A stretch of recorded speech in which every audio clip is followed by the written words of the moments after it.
2014 पासून आज तागायत पंतप्रधान पदाची 12 वर्ष पूर्ण करणाऱ्या नरेंद्र मोदींनी आज माजी पंतप्रधान पंडित नेहरू यांचाही विक्रम मोडलाय.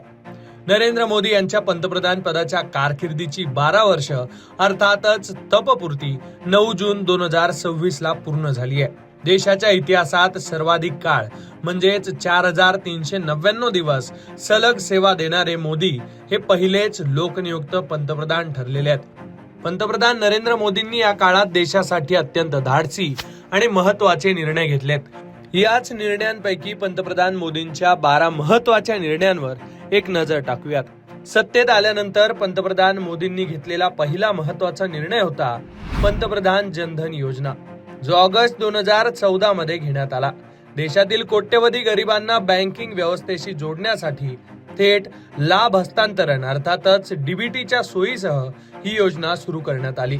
स्वच्छ भारत अभियान 2014 मध्ये सुरू करण्यात आलेली ही योजना वैयक्तिक आणि सार्वजनिक स्वच्छतेसाठी देशभरात कोट्यवधी शौचालयांची निर्मिती करून हागणदारी मुक्त भारत हे ध्येय साधण्यासाठी ही योजना सुरू करण्यात आली. एकीकडे देशांतर्गत परिवर्तन घडवत असताना हा बदललेला भारत आहे असा मेसेज मोदींनी दिला, तो पाकवरील सर्जिकल स्ट्राईकच्या माध्यमातून. बालाकोट एअर स्ट्राईक मधून सीमापार दहशतवादाला चोख प्रत्युत्तर देण्यासाठी लष्कराने आणि हवाई दलाने केलेली ही धाडसी कारवाई हा मोठा संदेश होता. यानंतर काळा पैसा आणि बनावट नोटांना आळा घालण्यासाठी 500 आणि 1000 रुपयांच्या जुन्या चलनी नोटा एका रात्रीत रद्द करून नवीन नोटा आणण्याचा धाडसी निर्णय पंतप्रधान मोदींनी नोव्हेंबर 2016 मध्ये घेतला. यानंतर जुलै 2017 मध्ये देशातील अनेक अप्रत्यक्ष कर रद्द करून एक देश आणि एक कर ही ऐतिहासिक कर प्रणाली लागू करण्यात आली. वस्तू आणि सेवा कर अर्थातच जीएसटी मुळे हा इतिहास घडलाय. यानंतर सप्टेंबर 2018 मध्ये आर्थिक दृष्ट्या दुर्बल कुटुंबांना 5 लाख रुपयांपर्यंतचे मोफत उपचार देणारी आयुष्मान भारत योजना ही जगातील सर्वात मोठी आरोग्य विमा योजना सुरू करण्यात आली. जुलै 2019 मध्ये मुस्लिम महिलांच्या हक्कांचं रक्षण करण्यासाठी तिहेरी तलाक ही प्रथा बेकायदेशीर आणि फौजदारी गुन्हा ठरवण्यात आली.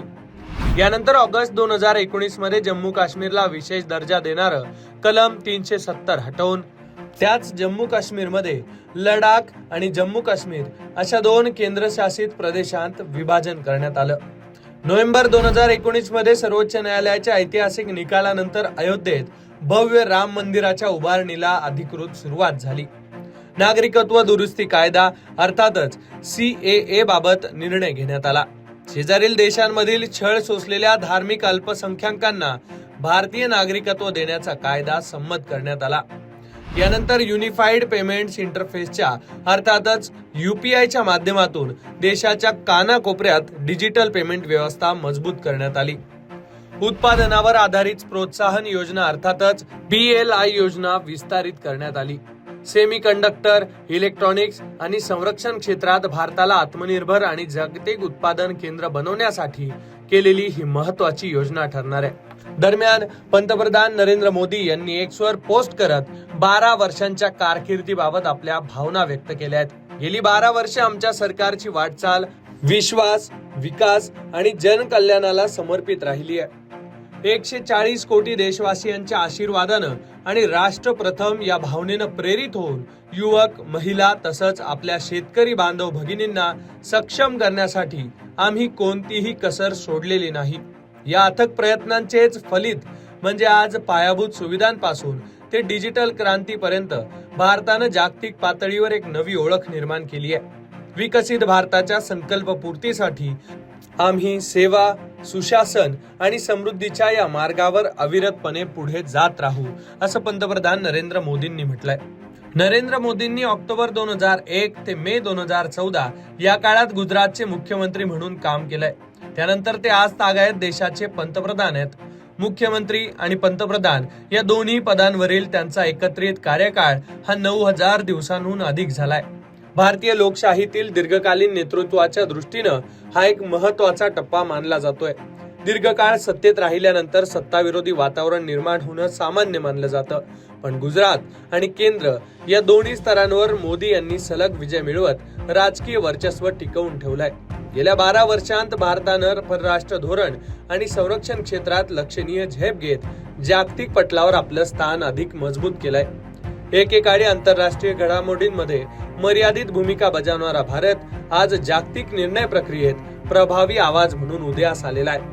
त्याच वेळेला संरक्षण क्षेत्रात आत्मनिर्भरतेचा मार्ग स्वीकारत भारतानं आयातदार देशापासून निर्यातदार देशापर्यंतचा महत्त्वपूर्ण प्रवास पूर्ण केलाय. पंतप्रधान नरेंद्र मोदी यांच्या या 12 वर्षांच्या कारकिर्दीबद्दल तुम्हाला नेमकं काय वाटतंय ते कमेंट बॉक्समध्ये नक्की लिहा आणि अशाच राजकीय घडामोडी जाणून घेण्यासाठी तुम्ही लोकमत पाहत राहा.